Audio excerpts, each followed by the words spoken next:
Hello, my professors and colleagues. My name is Ashraf ElMaraghy. I am an assistant professor of chest diseases at Ain Shams University, Cairo, Egypt. I am pleased to be with you today to talk about a clinical trial conducted at our institute entitled the Bronchoscopic Lung Volume Reduction by Histoacryl. You may have my very best regards and the greetings of my co-authors in this work.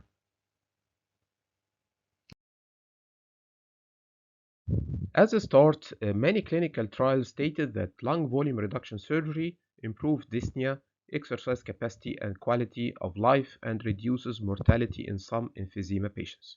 In spite of its benefits, this surgery may be accompanied by an intraoperative mortality rate reaching 4 to 7%, a morbidity rate reaching from 30 to 50%, and hospital length of stay averaging between 10 and 14 days. The invention of less invasive and less morbid techniques for lung volume reduction could be a fundamental advance in the management of emphysematous bulli. Bronchoscopic injection of autologous blood in emphysematous bulli would decrease the bulli in size and improve dyspnea. Moreover, biological lung volume reduction could be safe and beneficial in appropriately selected patients. The aim of our study was to evaluate the safety and efficacy of bronchoscopic lung volume reduction using an adhesive material called the histoacryl blue glue in patients with emphysema and emphysematous bulli. This prospective interventional trial was performed at two centers in Egypt, namely the Bronchology Unit at Chest Department at Ain Shams University and the Bronchoscopy Unit of Kobri Al Qubba Military Chest Hospital. All potential patients were invited to join the study through an active consent process and requested to sign a written informed consent. For critically ill patients who could not sign informed consent, it was obtained from his or her legally authorized representative. All patients understood lung volume reduction surgery, which remained as an option if the bronchoscopic lung volume reduction by histoacryl failed. The patients enrolled in our study had the following criteria: clinical and radiological diagnosis of emphysema, persistent dyspnea in spite of at least 4 weeks of adequate medications, pulmonary function tests showing that the forced expiratory volume in first second was less than 45% of predicted, arterial blood gas analysis showing that the partial pressure of arterial oxygen was more than or equal to 60 mm mercury on nasal prong, less than or equal to 4 liters per minute, and the partial pressure of carbon dioxide was less than 60 mm mercury. The patients were excluded if there was associated pulmonary comorbidities or if there was a medical situation accompanied by high-risk bronchoscopy like life-threatening arrhythmia, severe hypoxemia, bleeding tendency which cannot be controlled, or severe airway obstruction, and if the forced expiratory volume in the first second was less than 20% of predicted, and any patient who refused to sign the consent was excluded. As regards the patient's assessment before the procedure and from the radiological point of view, chest radiography was done for every patient to recognize roughly the size and site of the bulli and emphysema. All patients had baseline computed tomography of the lungs in order to confirm the diagnosis of emphysema, to assess the distribution of the disease, and to exclude major comorbidities. From the physiological point of view, spirometry was used to measure forced expiratory volume in the first second and forced vital capacity, and residual volume was measured using body plethysmography. Also, as regards the patient assessment, the 6-minute walk distance was used to assess exercise performance, and also pre-bronchoscopic and 3-month post-bronchoscopic evaluation of dyspnea grade according to the modified Medical Research Council dyspnea score was done. As regards the post-procedure follow-up, chest radiography was regularly done within the first hour after the procedure to exclude complications. Spirometry, body plethysmography, exercise testing, CT scans, and arterial blood gases were performed 3 months after the procedure to follow up the patient. As regards the steps of the procedure, it was done under local anesthesia using lidocaine spray 10% with supplemental oxygen via a nasal catheter. Intramuscular atropine 1 mg was given 30 minutes before bronchoscopy. The bronchoscope was introduced through the nasal opening.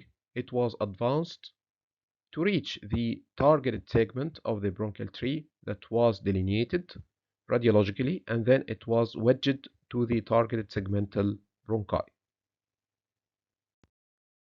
After wedging the bronchoscope, a small catheter gauge 2 mm in diameter, not ballooned, was introduced through the working channel of the bronchoscope.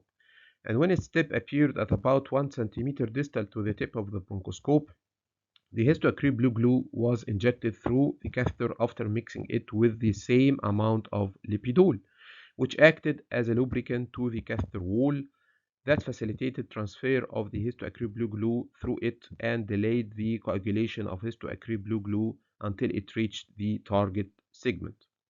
The volume of histoacryl ampoule was 0.6 ml, so the injected volume of the mixture of histoacryl and lipidol was 1.2 ml. The number of injections differed from one case to another according to the type of emphysema, number of bulli, and laterality of sessions. This was followed by injecting 10 milliliters of air using a syringe 3 to 5 times through the catheter to ensure emptying the catheter from histoacryl to protect the tip and working channel of the bronchoscope. After completing injection, the bronchoscope was left in its position for 30 to 60 seconds until the coagulation process was accomplished. Histoacryl blue glue caused obstruction of the targeted segment, shrinkage, and plunge of the bulli. Cases with multiple or bilateral bulli underwent another session of bronchoscopic lung volume reduction after 2 weeks if required. The bronchoscopy was done rapidly without inspecting the rest of the bronchial tree to minimize the risk of hypoxemia. Cough suppressant was given before and after the procedure. As regards the results, among the 40 patients enrolled in this trial, most of the patients were males. 95% were males, 38 cases, and only 5% were females, representing 2 cases. The mean of age was 58.8 plus or minus 14.91 years, and the youngest patient was 16 years old. He had congenital lobar emphysema, and the oldest patient was 84 years old. Most of the patients were ex-smokers, representing 42.5% of the patients, while 32.5% were current smokers and only 25% had no smoking history.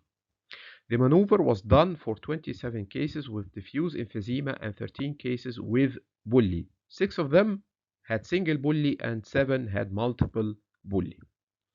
The number of sessions differed, as we said before, from one case to another. 16 cases had 1 session, 22 cases had 2 sessions, and only 2 cases had 3 sessions. Also, the maneuver was done unilaterally in 19 cases and bilaterally in 21 cases, regardless of the number of sessions. After 3 months from the procedure, when we compared the parameters of pulmonary functions, body plethysmography, arterial blood gases, and 6-minute walking distance with the values at the baseline, we can notice that all the parameters improved numerically but didn't reach statistical significance, except for the forced vital capacity that showed a highly significant statistical improvement, and the 6-minute walking distance that showed a significant statistical improvement. Also, when we compared the Modified Medical Research Council dyspnea score 3 months after the procedure with the baseline values, we can notice that there was a highly significant statistical improvement of this score. After 3 months from the procedure, and in 18 cases representing 45% of the studied population, there was radiological changes.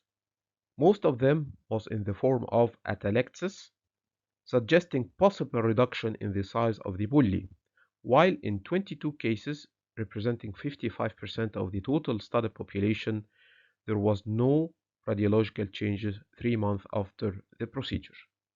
As regards the procedure complications, there were no complications in 28 cases, representing 70% of the studied population, and only 12 cases, representing 30% of the studied population, had complications in the form of chest infection and chest pain, and in the form of exacerbation of COPD and hemoptysis, but without any intra-procedural, post-procedural, or in-hospital mortality.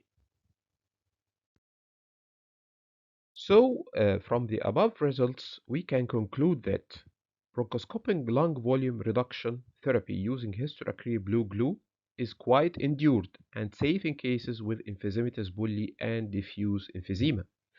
The procedure is associated with reasonable amelioration of pulmonary functions, increased exercise performance, and reduced dyspnea, and most importantly, without major complications or mortality. At the end of my presentation, I was honored to be with you today, and I hope that the next meeting will be a physical one, and I wish you a fruitful and a successful meeting, and see you soon, inshallah.